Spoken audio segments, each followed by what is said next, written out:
Bismillahirrahmanirrahim. Assalamualaikum warahmatullahi wabarakatuh.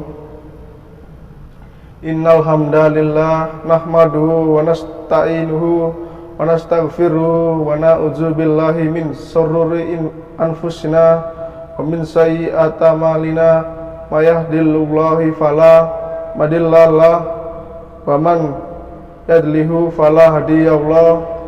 Asyhadu an la ilaha illallah wahdahu la syarikalah wa asyhadu anna Muhammadan abduhu wa rasuluh. Allahumma sholli ala Muhammad wa ala ali habibi ajmain. Innallaha wa malaikatu yusholluna 'alan nabi ya ayyuhallazina amanu shollu 'alaihi wa sallimu taslima. Ya ayyuhallazina amanu taqullaha haqqa tuqatih wa la tamutunna illa wa antum muslimun. Hadirin yang dimuliakan oleh Allah Subhanahu wa taala, dalam 10 menit ke depan saya akan menyampaikan khutbah dengan judul Sabar dalam Doa. Sebagai pijakan saya sampaikan surat Maryam ayat 1 sampai 4 yang dimana artinya kaf ha ya in sad.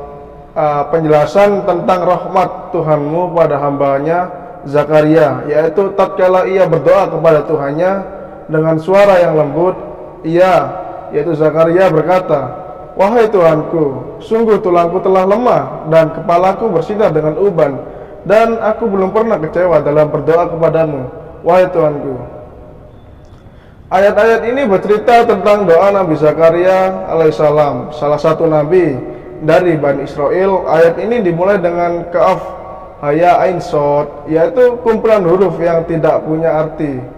Hanya Allah yang mengetahui artinya, tapi menurut Abdullah bin Mas'ud radhiyallahu anhu, 4 huruf itu adalah singkatan dari nama-nama Allah, yaitu kaf al Malik atau Maharaja, Allah ya al Aziz Maha Perkasa, dan sod yang artinya al Musawir Maha Pemberi rupa.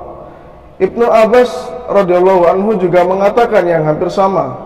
4 huruf itu adalah singkatan dari nama-nama Allah, yaitu Al-Kabir Maha Besar, Al-Hadi Maha Pemberi Petunjuk, Al-Aziz Maha Perkasa, dan Al-Kabir Maha Benar. Ayat ini secara tidak langsung mengajarkan cara berdoa, yaitu menyebut nama-nama Allah sebelum berdoa. Nabi Zakaria alaihissalam gelisah sebab usia sudah memasuki 120 tahun dan istrinya Elizabeth umur 98 tahun belum dikaruniai anak. Tulang-tulangnya telah rapuh, rambutnya pun memutih total, dan istrinya juga mandul.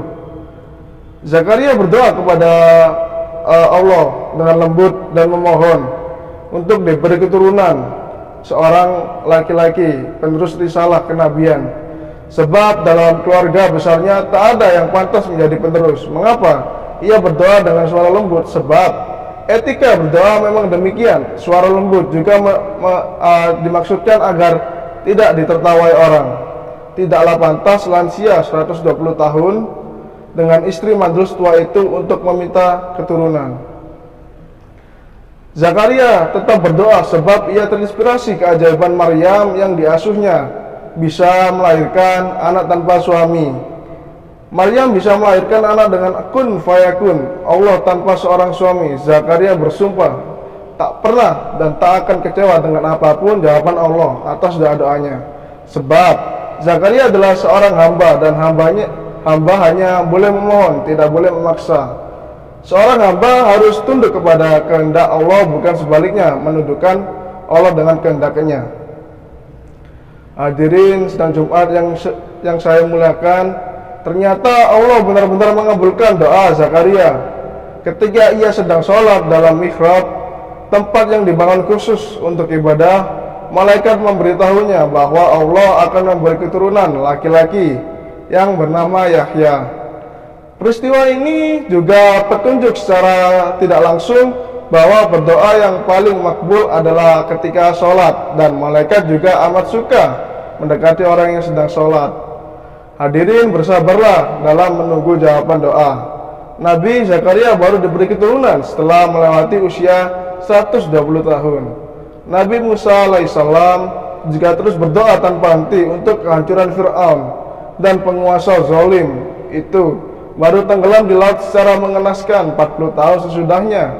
Hadirin yang dirahmati oleh Allah, Nabi yang tidak punya dosa harus bersabar menunggu jawaban doa sekian puluh tahun.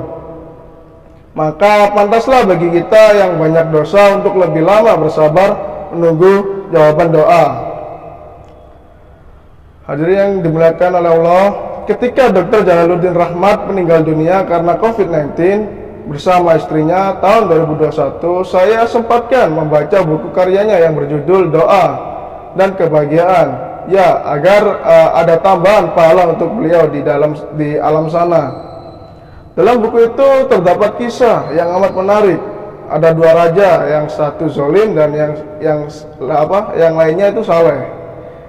Suatu hari raja yang zalim itu terkena penyakit, dan menurut tabib obatnya hanya satu, yaitu salah satu ikan, yaitu ikan X. Tapi sayang, itu tidak musim keluarnya ikan tersebut, sehingga tak ada harapan hidup bagi sang raja. Pada hari lainnya, raja yang soleh sakit dan obatnya juga satu, yaitu ikan jenis yang sama, yaitu ikan X. Dan saat itu musim keluarnya ikan jenis itu. Nah, ternyata raja yang zalim sembuh sebab Allah menyuruh malaikat untuk menggiring ikan tersebut keluar, walaupun di luar musimnya atau tidak dalam musimnya, ya. Sedangkan raja yang soleh meninggal dunia sebab saat itu Allah menyuruh malaikat agar mengirim ikan jenis itu kembali ke sarangnya. Malaikat di langit geger, mengapa raja zalim justru doanya terkabul, sedangkan doa raja yang saleh tidak terkabul? Ada jawaban dari Allah.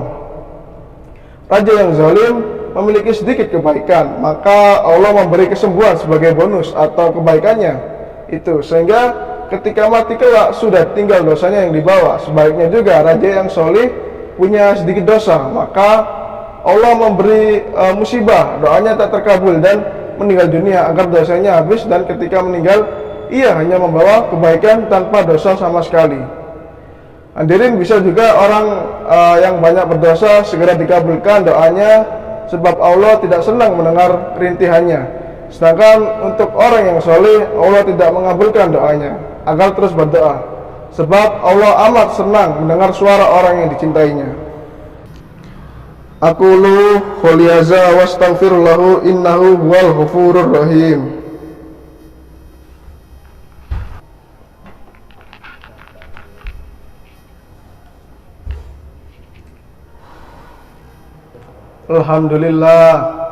Alhamdulillah zi arsal Rasulullah bil huda wa dinil haq liyudhirahu allan dinu khuli wala khairal musyrikun.